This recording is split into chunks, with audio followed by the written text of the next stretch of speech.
Good morning, everyone. Thanks for joining us. We apologize for the delay. We had some technical difficulties, but we're up and running and looking forward to talking to you all about managing taxes after year end. I'm Sarah Campbell. I'm USDA's Beginning Farmer and Rancher Coordinator, also working on our Inflation Reduction Act implementation. And as part of that, we are doing a lot of education and creating resources around the relationship between your USDA program payments and ag taxes, as well as ag tax basics. All of that information and past webinars and lots of wonderful fact sheets and great tools and resources can be found on farmers.gov/taxes, as well as worldtax.org and agftap.org. Since we're running behind, I'm just going to hand it over to our experts today. But how this is going to go is this is being recorded. If you have questions, please put them in the Q&A. We're going to work through questions at the beginning or at the end of the webinar and do the content at the beginning. So we'll try to get through as many of folks' questions as we can before we wrap up today. And it's being recorded. It takes us a little bit of time to caption it and get everything formatted, but the recorded webinar and the materials will be posted on farmers.gov/taxes. So with that, I'm going to hand it over to Mark Dykman from Kansas State University and Kevin Burkett from Clemson University to talk to you about managing taxes after year end. All right, thanks Sarah, and thanks Janet for helping us get set up for today. Seems like on these webinars you can always expect some kind of little technical difficulty, but seems like everything is up and running. So as she said, I'm Kevin Burkett with Clemson, and then joined by Mark as well. He kind of had the idea of doing a webinar to touch on some sort of common questions that we seem to get after the year has been completed and people are starting to think about their tax situation, maybe some of those common issues and questions that we get. So we'll just start rolling into the presentation here since we got a little bit of a late start. And so, as she mentioned, we're part of a rural tax education working group. And so this is just a little bit about that working group. So ruraltax.org is where you can find some of the other publications and things that that website is being updated, and a lot of the content is being updated really as we speak. But ruraltax.org is the URL for that. And you can also use the QR code if you're using some kind of device. And then it's just a brief overview of what we're going to try to cover today. So talk about tax management a little bit, some of the strategies behind that, and that kind of goes into how do we modify our expenses, how do we modify our revenues, whether or not we want them to go up or down.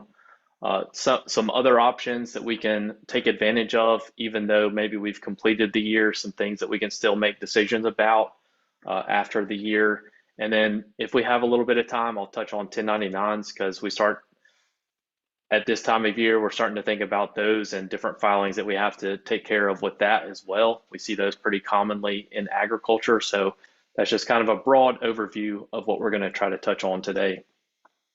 Do have to mention that it is part of a joint project with USDA that they're supporting these educational outreach opportunities. And so this is part of that agreement. And so the views through the program are not necessarily part of the USDA, but they're just supporting the educational piece of these webinars and some of the other publications and things. So the program is open and available to all. We are not providing formal legal or tax advice, but we're just solely doing this from an educational perspective. So I think everything we touch on today, we're going to try to give you the best information that we can and the most accurate and up-to-date information that we can. But as we know with some of this, it can change rather quickly. A law or bill could be passed and it could change how some of this is treated.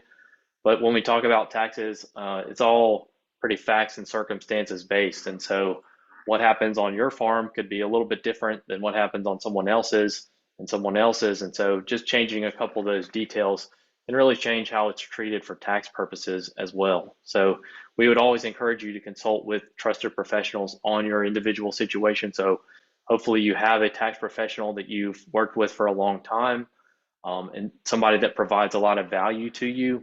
If you do not, we do have an article on ruraltax.org that talks about how to choose a tax professional. That was one of our other members that had updated that article recently. And then I think the IRS on their website, they have information on how to choose a tax professional and just talks about some of the qualifications and some other things that you might want to take a look at, maybe some questions to ask them as you get to know them and maybe start to feel comfortable with working with somebody. So just kind of a brief mention about that as well. And as we stated, sometimes we get some calls or some questions at the end of the year, and it's like, oh shoot, uh, my income ended up being a lot higher, or maybe my expenses were a lot lower, and somehow we're in a situation quite a bit different than maybe what we anticipated or what's happened in the prior years. And it could be the reverse of that. It could be that our income ended up being lower, or our expenses being a lot higher. But for some reason, we've gotten into a situation where it's a little bit different than we anticipated. And so if we think about it, it's like we've gone through the entire year, we've gone through 2023. So basically all the transactions and things that we've had, they've already occurred. So is there anything at this point that we can do? And we'll touch on that. There are some decisions and different things that we can still take advantage of.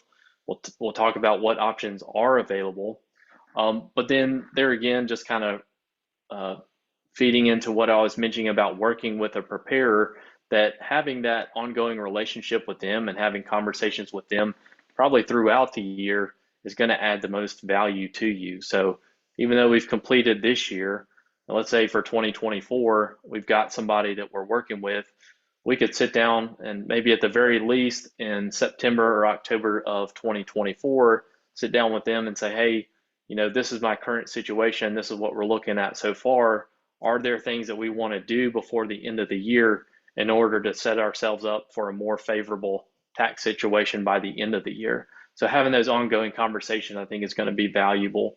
And hopefully what you pull out of today's presentation, you'll have a little bit more awareness of some of these issues. You'll have a little bit more knowledge of some of these issues, and you can also have more fruitful conversations with that preparer. So that's kind of the thought with some of this. So just a couple other general information items, but obviously what we're talking about is agriculture focused, is farming focused, and a lot of our activities from that standpoint is what is going to get filed on our Schedule F form. And we're going to touch on that kind of throughout, but that is really just one part of your overall tax return. And if you're a farming family and it's husband and wife are both on the farm, or both spouses are on the farm, and that's really the main activities of what happens, then that is probably what is going to make up the largest majority of the revenues and expenses and things that are recognized. But it could be other situations where somebody is just starting out farming. Maybe they have a off the farm job, or their spouse has an off the farm job.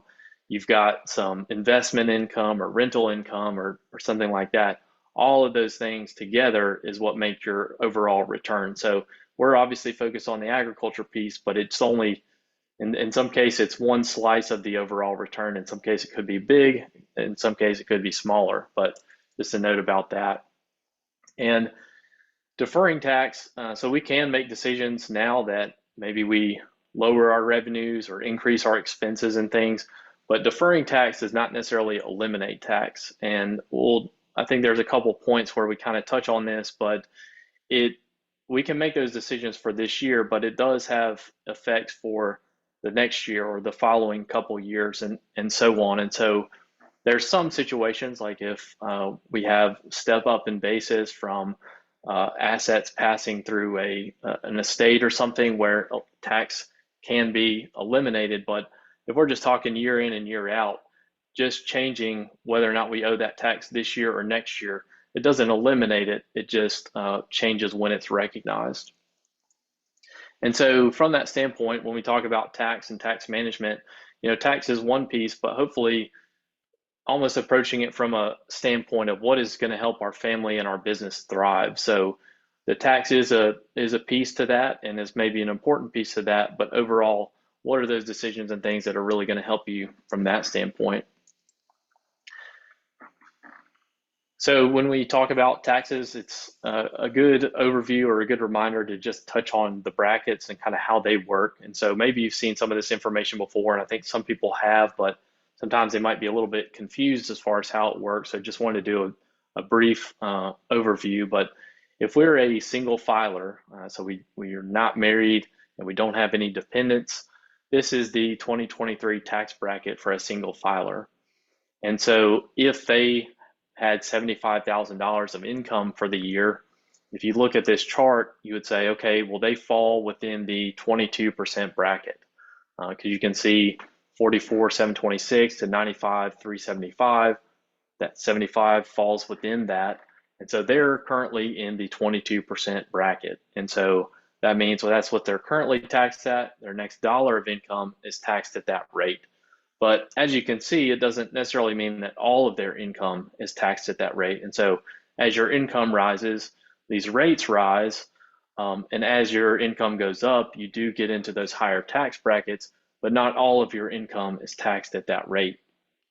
And it is important to note that we're just talking in this particular instance about the income tax brackets, but a lot of times for business owners and small business owners and farmers, they're going to be, based on their business structure, they're going to be subject to self-employment tax as well. And that's a 15.3% tax on top of those earnings, basically. So that's not included in these bracket ranges, but it is an important consideration and can be a pretty significant tax item as well. But just as we're doing an overview for the brackets, just kind of doing the basics there.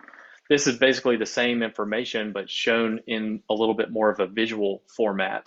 So we can see like the blue is the 10% bracket, the gray is the 12% bracket, and then the yellow is our 22% bracket. So we had that 11,000 was our 10%, up to 44,725 was 12%, and then our remaining up to 75,000 was that 22%. And so off to the right, you can see the calculations of that for our different levels of income there and what the resulting tax from that was.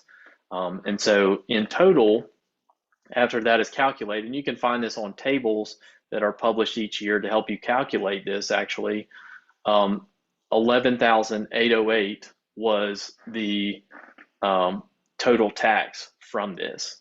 Okay, so just sort of that basic calculation there. And to keep following this example, this is basically the same information, the same numbers we were just looking at.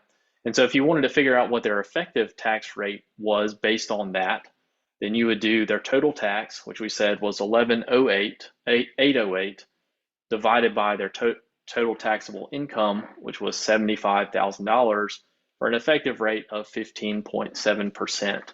And so even though, yeah, we got into that 22% bracket and it did pull our percentage up, obviously that's showing that not all of those items of income were taxed at that 22% rate. Now, again, we're leaving out a couple items and including that self-employment. So if you really want to get the truest picture, you would want to do all items of tax divided by all of the taxable income to get their true effective rate.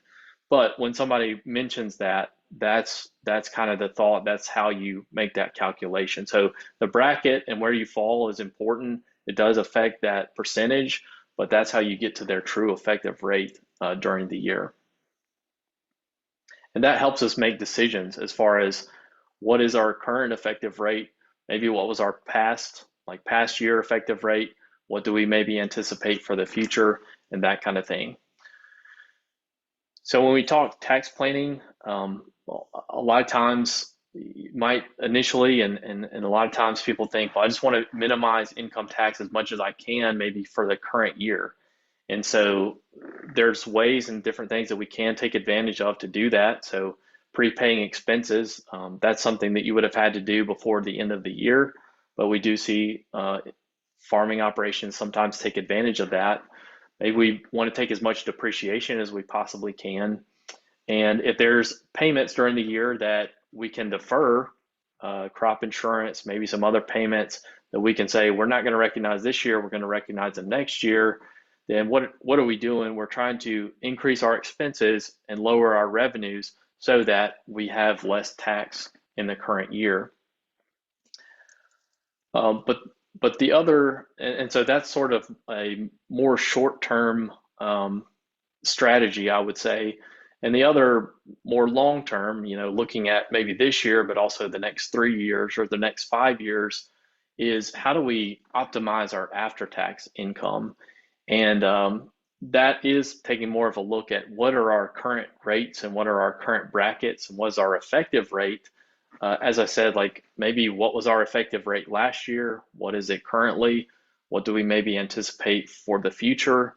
And how do we optimize our decision making from that standpoint? So I've heard that described as like, how do we get our income through the tax system as cheaply as possible? And I think that's that longer term strategy from that standpoint. So I think this is where we were going to transition, and I was going to kind of turn it over to Mark to talk a little bit more in depth on some of these issues.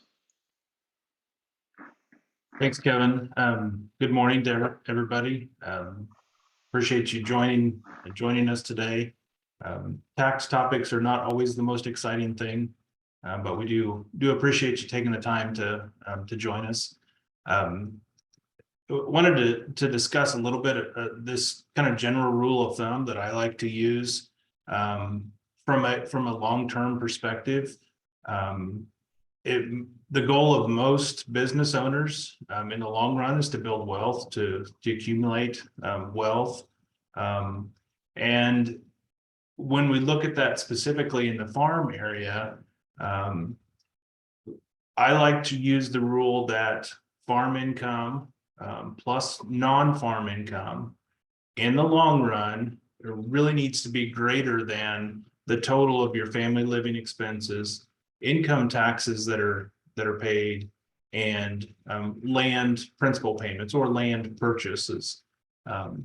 If we kind of follow this rule in the longer run, then we're on more of a path towards building wealth rather than minimizing taxes and potentially adding debt to minimize that income tax liability.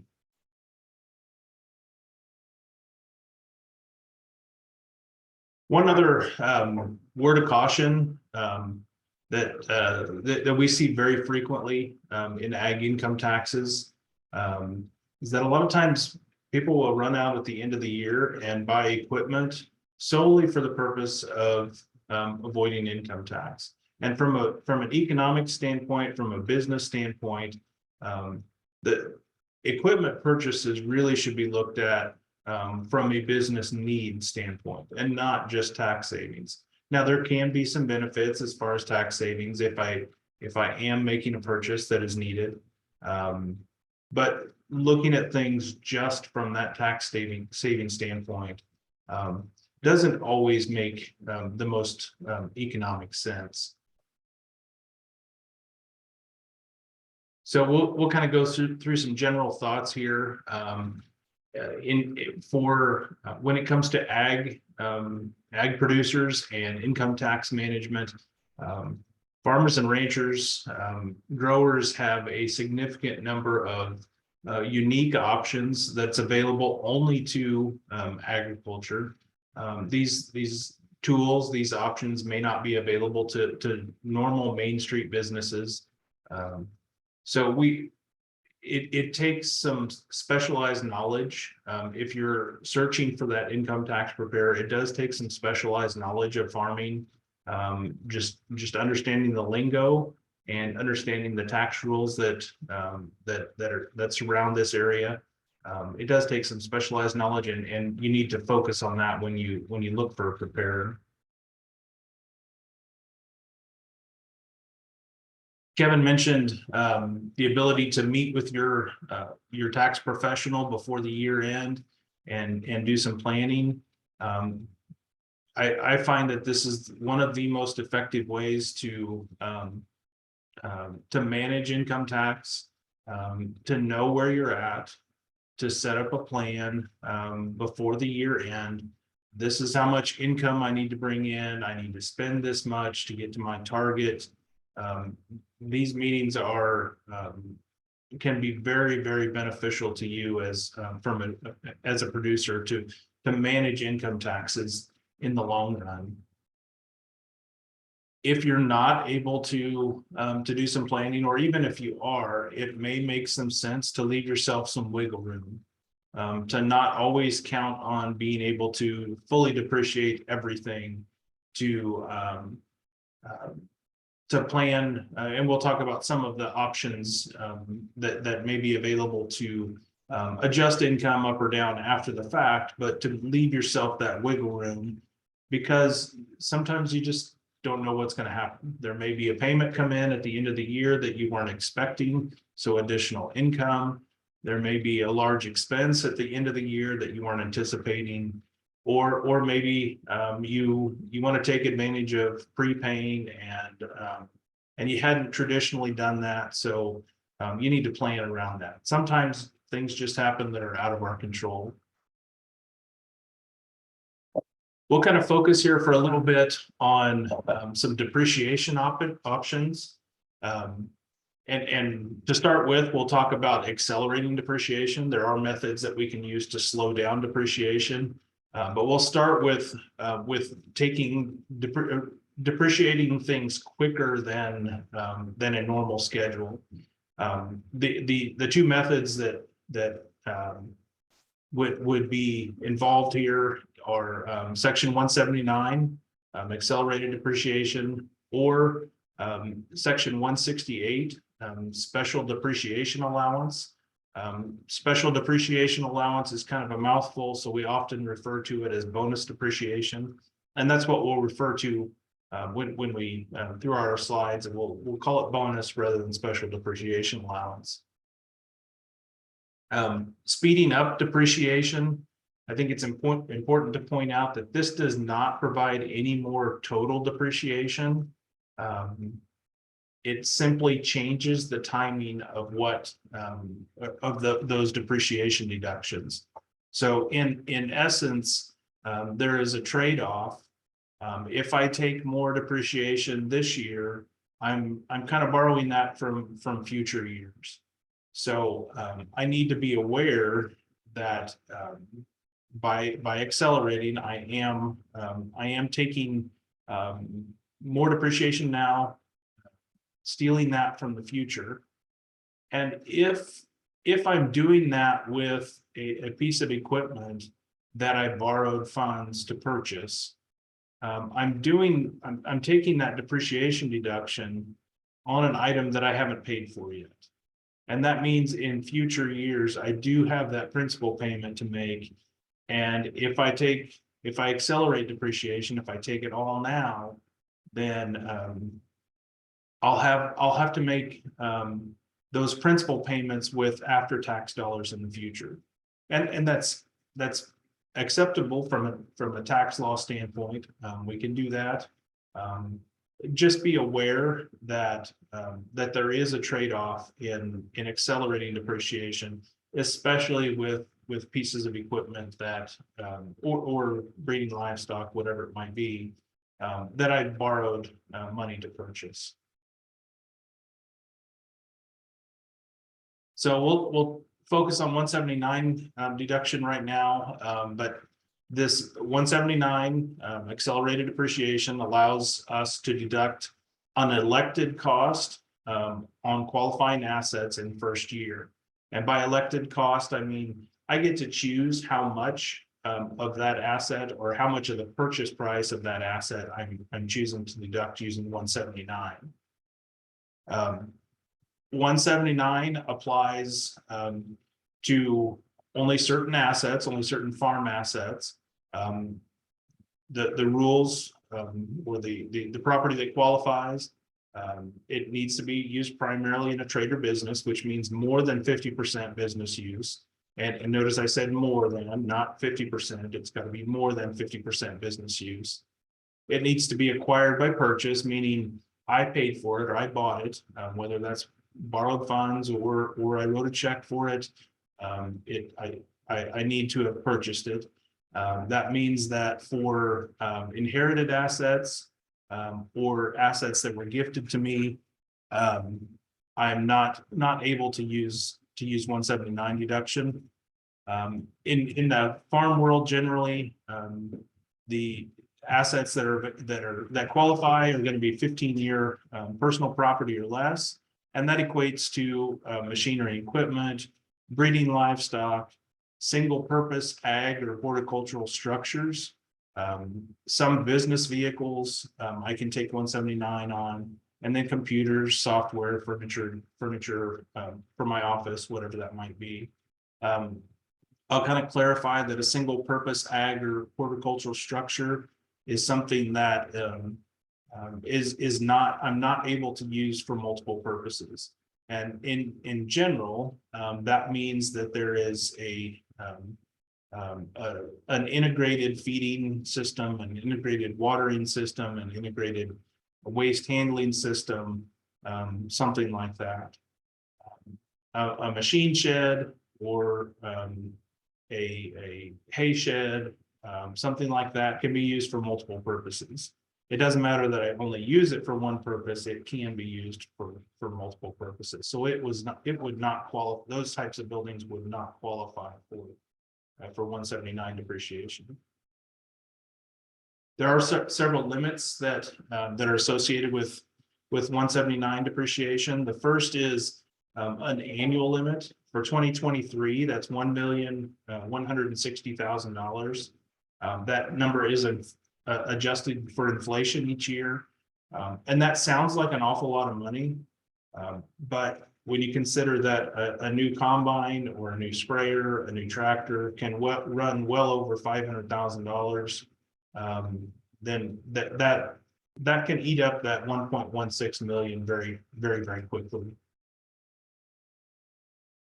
The next limit to worry about is an overall investment limit, which means if I purchase more than $2.89 million worth of equipment that qualifies for 179, it doesn't matter if I use it or not. If I purchase that more than that, then by going over that, every additional dollar above that reduces that 1.16 million limit by $1. So eventually, when I get to $4,050,000 worth of qualified purchases, then I've lost all 179 deduction. Again, that sounds like an awful lot, but for larger producers who may be trading multiple combines and multiple tractors every year, it does they can easily run into this limit. The third limit we need to worry about with 179 is that the 179 deduction cannot exceed my business income. And business income in the farming area, in general, for all taxpayers, business income is going to come from W-2 wages, from my income that I report from farming on Schedule F. If I have a non-farm business and report that on Schedule C, that's going to be included. Certain business income that might flow through a pass-through entity, such as a partnership or an S corporation, that may qualify. And certain gains on business property sale, the depreciation recapture on machinery and equipment, the sale of breeding livestock. That can be included as business income as well. And the point of this business income limitation is, or the overall idea here is that 179 deduction cannot create a business loss. It cannot drive things overall, cannot drive things negative. We'll look next at section 178 or 168, special depreciation allowance. Again, this is often referred to as bonus depreciation. This is an additional deduction separate from 179 that we can take, that's calculated before we calculate regular depreciation. In 2023, that special depreciation allowance amount is 80% of my cost of that. That's scheduled to drop to 60% in 2024. the risk of being wrong in the future. Congress is discussing a change to this. In 22, special or bonus depreciation was at 100%. Congress is currently discussing taking that back to 100% from the 80% where we're currently at, or 60% for 2024. So we'll see where that ends up. What property qualifies for bonus depreciation? It's a little bit simpler answer than maybe 179. I do need to purchase the item. So again, no gifted assets, no inherited assets. But overall, it needs to be property with a life of 20 years or less. And in general, it's the same assets that are available that I can take 179 with the inclusion of farm buildings. A farm building such as a machine shed or a hay shed or something like that is typically a 20-year asset on the depreciation schedule. So we can take bonus depreciation on those items. One of the little nuances that comes with bonus depreciation is that bonus is technically the default situation. And I need to make an election not to take bonus depreciation. This is something that's easy to miss when preparing a return, but by default, bonus is in effect, and I need to elect out. One of the struggles with bonus depreciation is that making that election applies to all property within a particular class, within a particular life. So if I choose not to take bonus depreciation on a piece of machinery, for example, I also have to make that same decision and have to make that election on all items that have that same life, whether that's 5 years or 7 years or 10 years or 20. Everything within that category falls into that same election. There are no limits associated with bonus depreciation, so it can create a loss overall. That's one handy piece to using using the bonus depreciation, is I can drive things negative if that's what I'd like to do. Let's compare the two a little bit, 179 and bonus. I mentioned before that 179, I can make that, I choose an elected amount. I choose how much 179 I'd like to take. It can be anywhere from $1 on an item all the way up to the total purchase price. And that election is made on an asset by asset basis. So I have quite a bit of flexibility when 179 comes into play. I have a lot of flexibility in how much I can choose to take. Again, special depreciation allowance, bonus depreciation is kind of an all or none thing within a property class, so less flexibility there.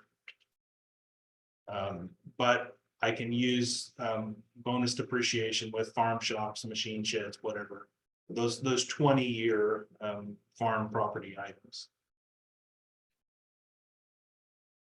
We'll kind of shift gears here a little bit. Now, we've talked about increasing or accelerating depreciation.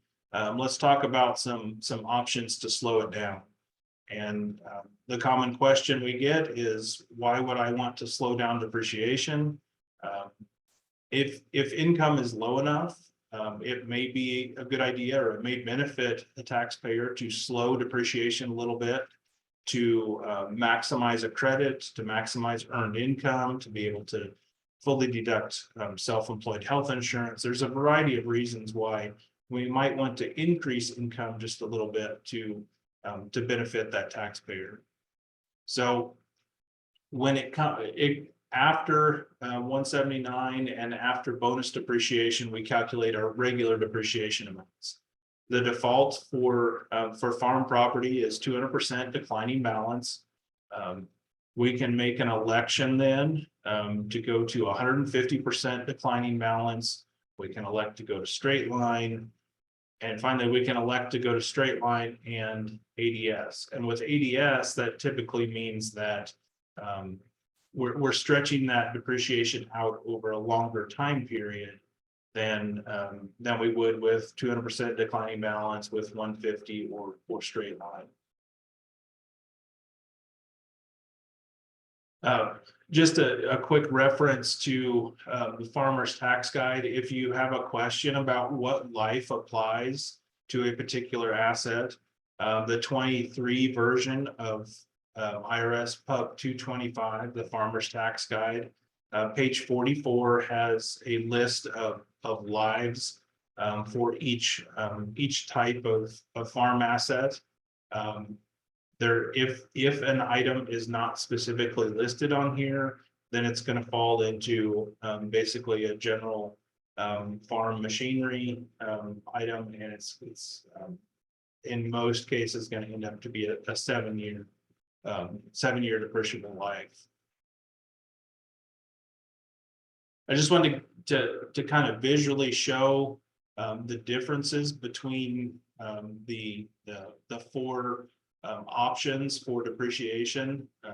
I mentioned that we can slow down depreciation, and I'll go back to something that Kevin mentioned earlier. We're not changing the total deduction for that particular piece of that particular asset.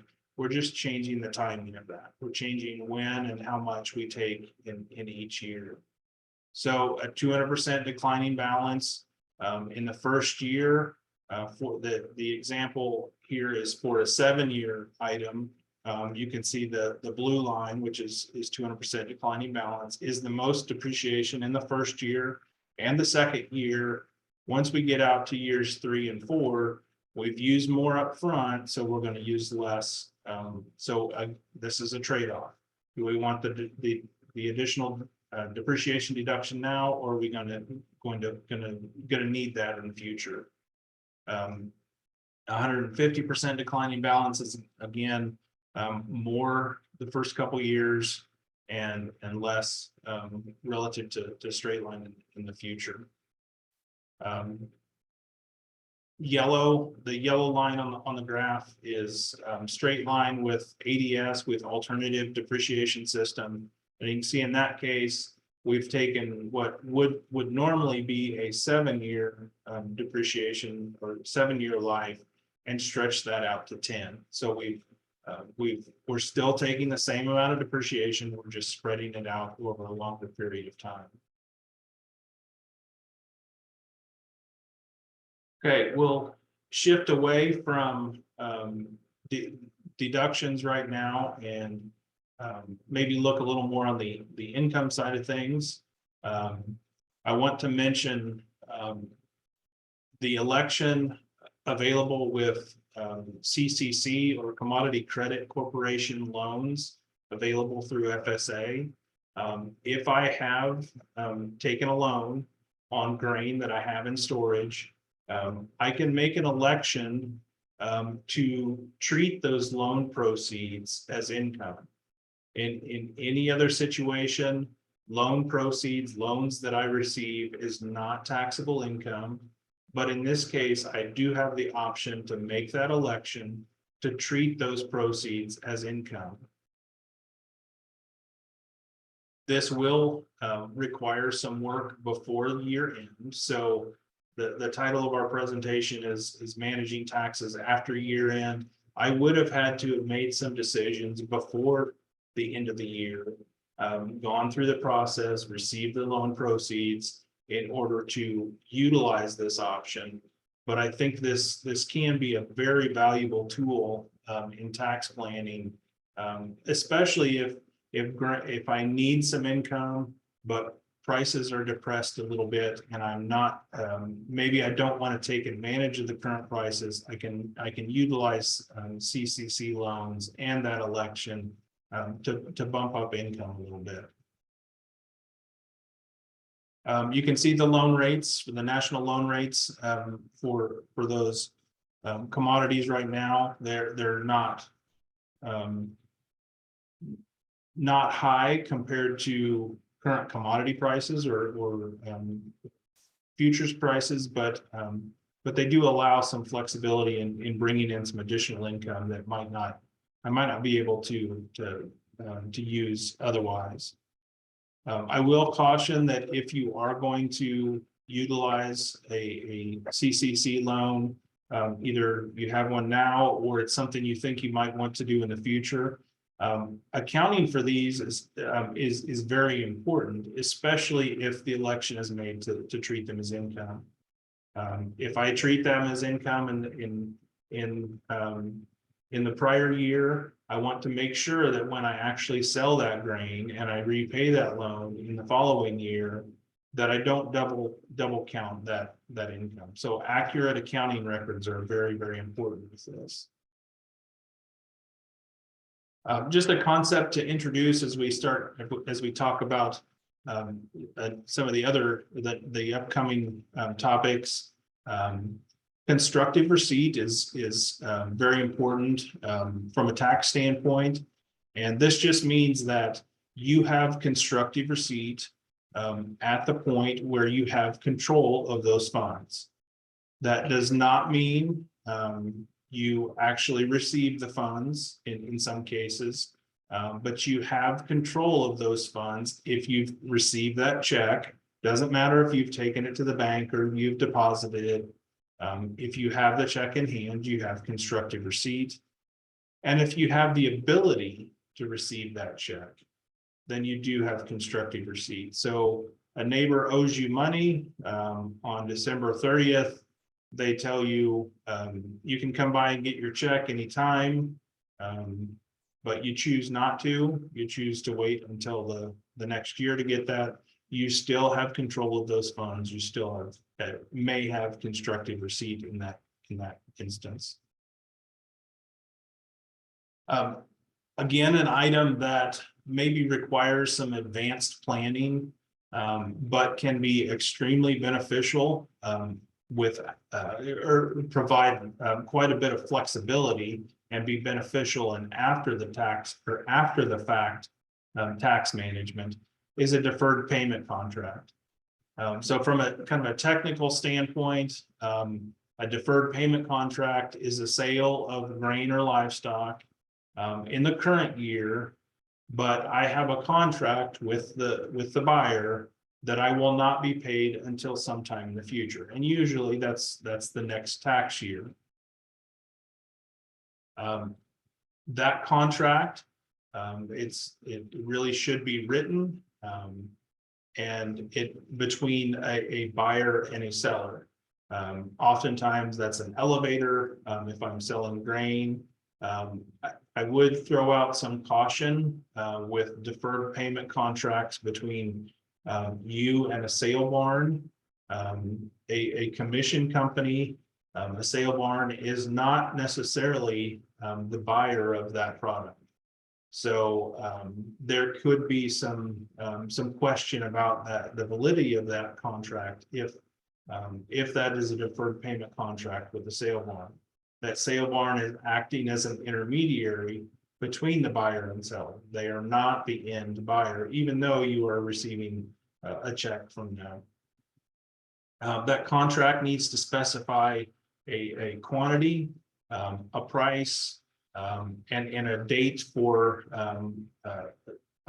that payment in the future. And it also needs to spell out, to be a true deferred payment contract, that the seller has no right to receive those proceeds until the date specified in the contract. We often see this used where at year end, prices are at a point where someone wants to sell. They want to take advantage of that, but they don't want the income they don't want to recognize the income.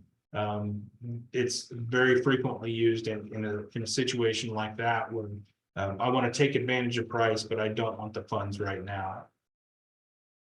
Another caution with a deferred payment contract is there could, depending on the contract, depending on the structure, there could be a risk of non-payment, because in many cases you would be an unsecured creditor with that co-op with sale barn. And there is a risk of loss if something happened to that business. Where we find flexibility with deferred payment contracts and the after the fact component to this is I can make the decision after the fact to elect out of installment treatment with that deferred payment contract. So maybe I sold my grain in the fall. I did not receive, I entered into a deferred payment contract. I did not receive those proceeds until January of the following year. But I find when I get to tax time that I need additional income, I can make the election to go ahead and recognize that sale as income in the year of sale, even though I didn't receive payment until the following year. We find this to be very effective in tax planning. When there's uncertainty, you just don't know what's going to happen before year end. It makes sense to set up several of those deferred payment contracts and to give myself some flexibility after the fact. One caution with this is that this election is made on it's kind of all or none with on a contract by contract basis. So if I were to sell all of my grain under one deferred payment contract, then my option is all or none after the fact. But if I were to sell several small or a number of smaller deferred payment contracts, then I can choose contract by contract which one I would like to make this election on. That's where it provides a significant amount of flexibility.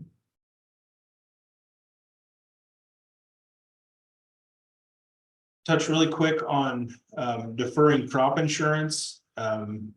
This is for our area, for my area, the last 2 years, this has been a very common question. Drought has been a big influence on crop production in Kansas. So this has been a significant part or significant question for many producers. So I do have the potential to defer crop insurance proceeds that are due to crop damage or destruction, and that's key. That's very important, to the year following production.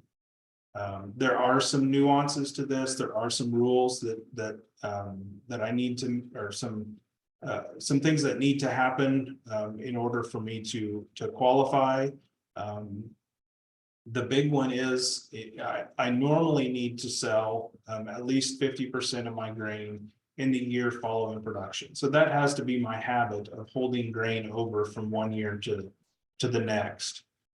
I also have to be a cash basis taxpayer. That's I can't do this if I'm accrual. And if I make the election to do this, it's pretty much all or none. So all of my crop insurance proceeds, all of my qualified crop insurance proceeds, I should say, are deferred, or none of it is. I can't do this piecemeal like I would be able to with deferred payment contracts. It's very important to point out, and I really want to emphasize this point. I mentioned that the amount of crop insurance or the crop insurance proceeds that I could defer needs to be due to damage or destruction. Many crop insurance policies now are revenue based. So there is both a revenue component to that and a yield or damage component to that. That revenue portion, that revenue component of that crop insurance payment cannot be deferred. We cannot kick that over to the next year. And kind of associated with that, proceeds from rainfall or weather insurance policies, I cannot defer those proceeds. Those are based on weather events. They are not based on crop damage or destruction. There may be crop damage because rainfall is low, But the policy itself is based on rainfall, not on crop damage or destruction. So those proceeds cannot be deferred. We'll switch gears a little bit and talk about drought-related livestock sales. Again, 2022 and 2023, for much of the country, drought was a question, was a problem. So we have 2 elections available to help manage income taxes after the fact. When weather has led to excess sales of livestock. 2 provisions available for that. The first is 451G, and this provision applies to either market animals, so calves or lambs or pigs that I raise, the market animals, or to breeding stock. This provision only applies to my sales in excess of normal. So if I end up selling 10% more of my calves in a year due to damage or due to drought, this provision, the deferral of income, only applies to that additional 10%, not to the entire sale. 451G does require that the area I'm in is a federally declared disaster area. And with this provision, the 451G, I am able to defer taxation to the year following. Whereas Section 1033E, which is a involuntary conversion, this provision only applies to breeding livestock. And again, it only applies to sales in excess of my normal sales. In this case, I don't have to be in an area that is subject to federal disaster declaration. The mechanics of a 1033E or involuntary conversion is essentially the gain that I would have recognized from those breeding livestock sales is held until I purchase replacements. Now I have 2 years to do that. In certain, if there's the area I live in is declared a disaster, that period may be extended, or if ongoing drought conditions persist, then that time limit may be extended. But that gain is held until those replacements are purchased, and when those replacements are purchased, I reduce my basis in those replacements by the amount of gain that I would have recognized. So both of these drought-related provisions can be fairly beneficial, and we can make these elections after the fact.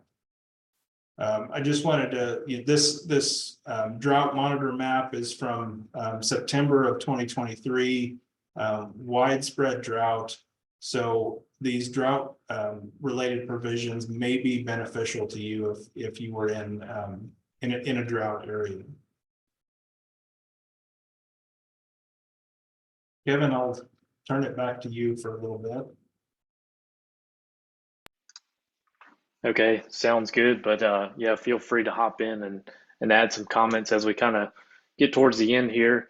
Another provision, I think it was mentioned earlier about we do in agriculture, we have a number of provisions that are specific to agriculture, and income averaging is one of those. So it's available to commercial farming and commercial fishing operations. And I think at some point, maybe in the 80s or something, it was available to all taxpayers, but as it currently stands, just for farming and fishing. So this is something that maybe you've heard a little bit about, but something that can be utilized and can still be utilized at the end after we've completed the year. So we'll just kind of walk through and quickly talk about what it does, what it means, and sort of the calculation behind it. So the current year would be our 2023, which would be our election year. And we would take what you call electable or elected farm income from the current year. We can take a certain amount of that and then apply it equally to the prior three, which is what you call base years.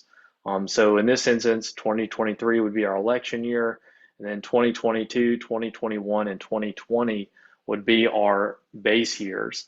And so if we go through this calculation and it turns out that our tax is lower, we can use that and end up paying that lower amount.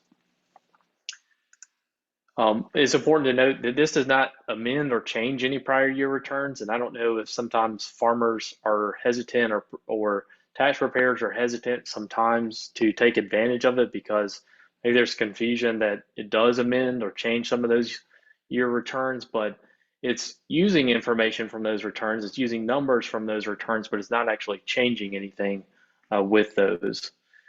And it's basically just about our tax rates, and the goal is that we fill those lower tax brackets of the base years if there is some opportunity to do so. And we'll, as we go through this, hopefully that'll make a little bit more sense, but maybe from our other examples, you can kind of think through what we mean by that. It's important to note that it also does not affect other calculations like self-employment tax or anything else that is part of a calculation of our tax return. I think Mark does know of some instances where it has thrown off some calculations on, I think, the IRS side related to capital gains, but really taking advantage of income averaging should not impact those other calculations. And as we said, there's a certain amount of income from the current year that we can decide it's elected farm income. And these are the sources of where we can take income from. This is what can make up this calculation. And then we can apply that to the prior year. So I think most of these kind of make sense, but the income from our Schedule F or the 4835, which is farm rental income, and gain from sales of machinery or breeding livestock that's reported on 4797, pass-through income, wages for 2% greater shareholders, but land sales are not eligible as part of this calculation. So you can certainly go and read more about this and how it works through a couple resources that we'll mention later as far as the income sources and kind of how you arrive at that number. But just to go through and show a couple visuals. So this is the current year, let's say in 2023. You can see the blue lines is our level of income. And so for 2023, our income did jump up a decent amount. So it looks like maybe for this year, we're about 125,000, for instance. But you can see the levels for 2022, 2021, and 2020. They were all lower than the current year. And for 2022, we had not even exceeded the 10% bracket. We don't really have any income in the 12% yet. In 2021, we did have about half of the 12% bracket was filled. And then in 2020, we had started to get into the 22% tax bracket. A lot of 20s going on here.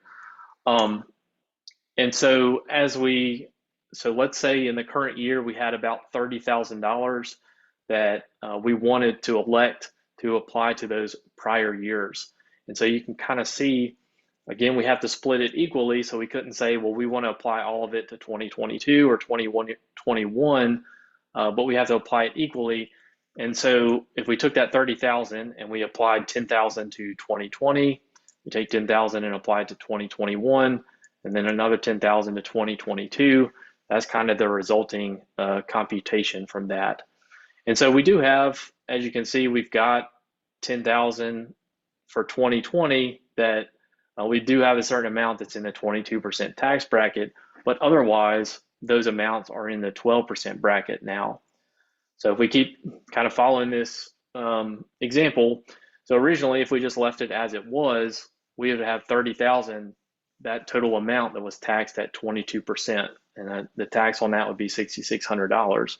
And so, but with the averaging, we were able to apply You know, like I said, we did have some that was in the 22% tax bracket, but we had, say, 20,000 that was taxed at 12%. So the resulting tax on that is $4,600 for a savings of about $2,000. So not necessarily life changing, but at the same time, I don't know many farmers or small business owners that wouldn't take advantage of that.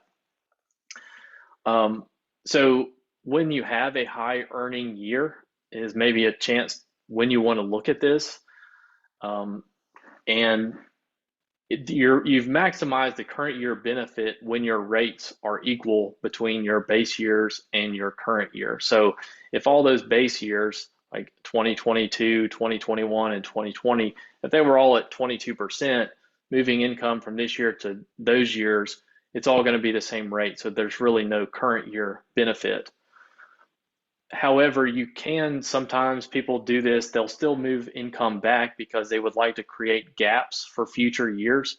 Because as we move forward, you're going to have different base years. So in 2024, for instance, our base years would be 2023, 2022, and 2021. So that 2020 base year is going to drop off, and any income that we've averaged to that year is going to be removed from the calculation, basically. So Mark, did you have a comment or something to Yeah, add there? yeah, I think this can be beneficial if someone's nearing retirement and they know there's going to be an equipment auction coming up in several years. Using income averaging to your advantage to create those gaps can be very helpful. Also, we're currently scheduled to we have a 12% bracket now. We're scheduled to go back to a 15% bracket in several years. So planning ahead for that and creating gaps could be beneficial in the future. Yeah. And for myself in South Carolina, I work a little bit more with fruit and vegetable producers, and some of them, when you're talking about fruit trees and vines and things, they might have 3 or 4 years where there's not much production, and then by the time they get to that, say, 5th or 6th year, they're anticipating a lot more production, a lot more sales. And so they might have that big jump in sales or income, and that's an advantage or a time that they might want to take advantage of this. It might be an opportunity for them. So, but trying to kind of move towards the end. So this is something that's not just for agriculture. It's any taxpayer really can take advantage of this. In fact, my wife and I, we're looking at our tax returns, and we ended up doing an IRA contribution for ourselves this year to take advantage of this. So you can contribute a certain amount to an IRA. So for the current year, it's $6,500, a little bit more if you're over the age of 50. And that's $6,500 per individual, and it has to be from earned income. But you can contribute that amount, and it's still so then it will end up being a deduction on your tax return on your Schedule 1. And so you can still make a contribution to that by the filing date. So either April 15th or October 15th if you end up with an extension. And it would reduce your taxable income by that amount that you've contributed. Now, in some cases, if you have a retirement plan through work, it may be limited, or if your income is a certain threshold, it might be limited, but that's just something that still at the end of the year, we can still take advantage of. Same thing with a couple of these other retirement plans. We have a simplified employee pension plan. I think a lot of times this is for like a husband and wife, but there's amounts that they can take from their income and still, again, contribute to this plan after the year end. So, and you can even establish these plans by your tax filing deadline. So it's the same thing for the IRA. If it's not been set up yet, you can still do that and you can still contribute to it. This one, if there are employees, you have to make it available to them as well. And there's some considerations about that. There's some calculations regarding that. But it's something that, again, you can still contribute to, and you'll see it on the Schedule 1 of the tax return. IRS Pub 560 is a pretty good resource if you want to read a little bit more about these. But just to briefly mention it here, And then same thing with these simple plans. They're just a little bit different plans for each of these, but kind of the idea would be the same. Now, this is, you do have to have this plan set up in place before the end of the year. If it was in place, then you could still make contributions to it, but it would have had to have been established by 2023 of October 1st, 2023. So in these you can have an employer contribution, meaning you would actually lower the taxable income of the business, which would in turn impact the owner's like reportable income. That they would also have a personal deduction from contributing as an employee as well. So same thing though, if you want more information, that Pub 560 is a pretty good resource on that. Health savings accounts, these I think have been pretty popular, but you can contribute money tax deductible to this plan. You have to be, typically I think it's a high deductible health plan you have to be a part of. So $38.50 is how much you can contribute for a single filer, $77.50 for a family. You do get a little bit more amounts if you're 55 or older. The same thing, the contribution deadline is the tax filing deadline. So this is where you can contribute that money, it would reduce your taxable income, and then you make qualified medical purchases from this account. So assuming that they are for qualified medical expenses, there's no tax implications from doing this. And same thing, it would be on the Schedule 1 of your return. I know we're getting right at the end. I'll try to hurry up with this. So just another point about planning. So our tax system is a pay-as-you-go system. And so if you have low or no withholding during the year, then you may have to make estimated tax payments. So if you think about salary or wages, an employer is taking out your taxes as the year progresses. But if you're in business for yourself, then you then become responsible for that. So if those payments are not made, or if you have low or no withholding during the year, you could need to be making estimated tax payments, and you could have an underpayment penalty if that was not taken care of. So, but again, we have some special provisions in agriculture where you're not subject to that penalty if you make a one-time payment, a one-time estimated payment by January 15th, or your income tax return is filed and all taxes paid by March 1st, which would be tomorrow. So there is an important caveat to this, that you have to have 2/3 of your gross income from farming in order to be able to take advantage of this. So I think maybe some people probably do qualify, maybe some people don't, but it is sort of a nice thing that's out there. I think they recognize maybe the seasonal and cyclical nature of agriculture, and that at different times, if we've got payments and things that we have to make during the year, then trying to keep up with those estimated tax payments could maybe be a cash crunch during the year. So that is helpful.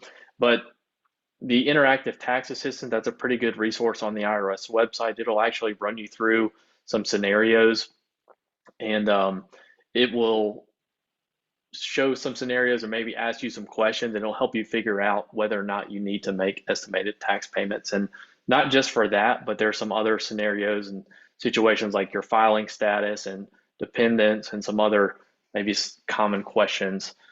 It'll help you with that as well. I'll just speed through this because we did do a prior webinar on this, but this is the time of year where we start to see 1099s that need to be issued from the business, or your farm is probably also receiving 1099s. So we did a webinar on this a couple years ago, I think, and it should still be on the farmers.gov website. So 1099s, when $600 or more payments are made during the year, then we are going to be issuing a 1099. These are some common ones that we see that a farm has to issue, like a 1099 miscellaneous, 1099 NEC. Maybe we have veterinarian payments or accounting and legal fees. These are common situations where we receive 1099s.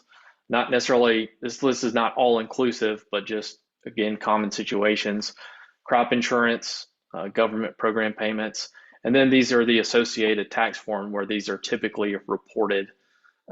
For most of them are Schedule F, but like rents, non-employee compensation, and consulting, those might be rents. It's going to be Schedule E. Depends on the non-employee or the custom work, kind of how significant that activity is. It could be Schedule F or Schedule C. The deadlines to send those to recipients are all 1099Bs or 1099S is February 15th, but all others need to be to recipients by January 31st. So that's probably, probably already started to see those for your particular farm if you need to receive them.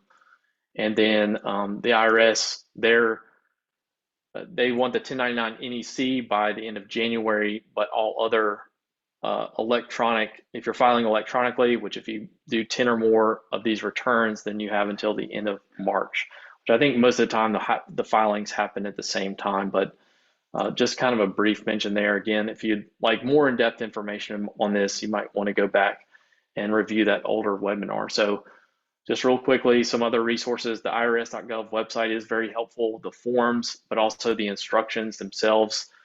The 225 Farmers Tax Guide. In fact, I think Mark and some others with the Rural Tax Committee, they provide comments and updates to that publication, which is very helpful.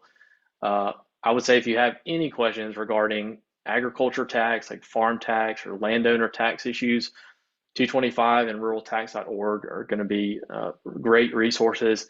And then, of course, even the farmers.gov/taxes, which it is part of this program today and trying to provide more and more education along this area as well. So I know we went just a bit over time, but that kind of wraps us up there. So I don't know if we maybe have 1 or 2 minutes for questions, but we will probably have to go in just a few minutes.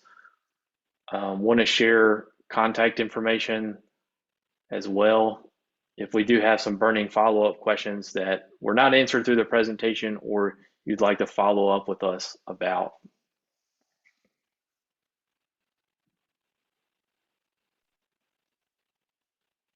Thank you, Kevin and Mark. For folks who put questions in, there have been some questions that are kind of more general or basic about like what type of Schedule F or things like that. And Janet shared a link to our introduction or what new farmers should know webinar, and that actually goes into Schedule F detail and the different types of farm income and where they get filed.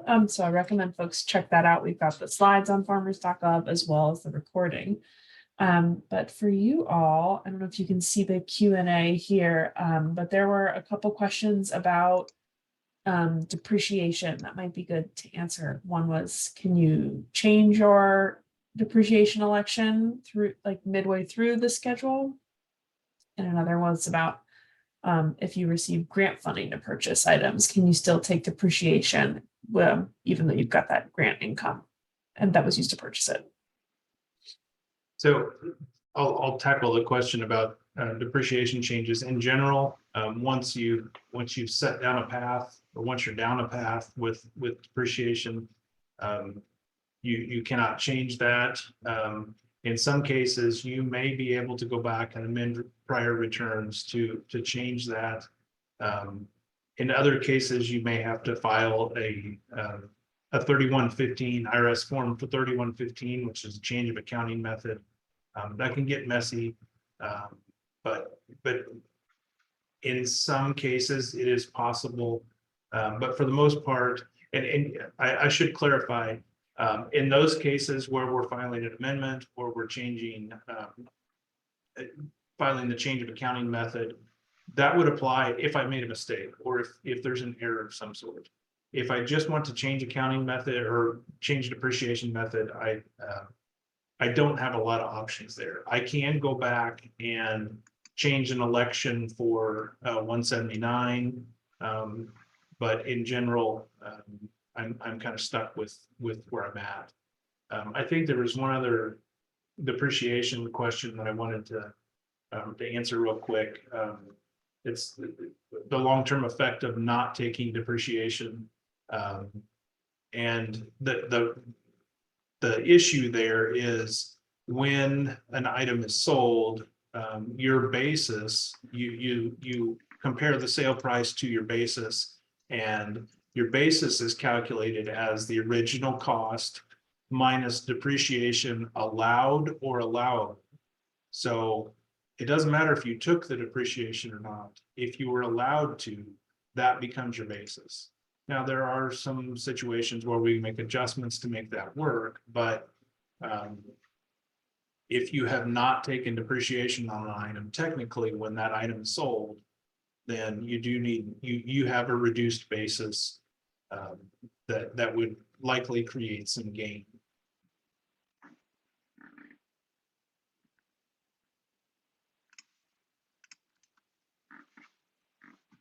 I was trying to go through and maybe answer some through text as well. I think if there's outstanding questions, we can try to answer those after the fact. So.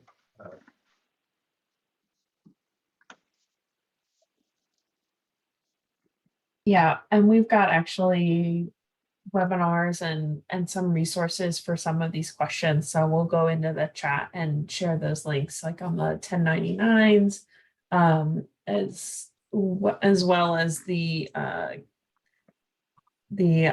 IRA payment. We did some special webinars on that as well. I saw there was a question about 1099s and the tax treatment of that.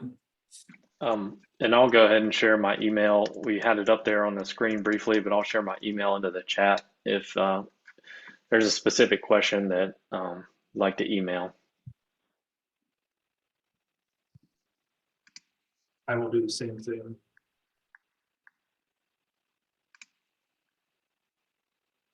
Yeah, well,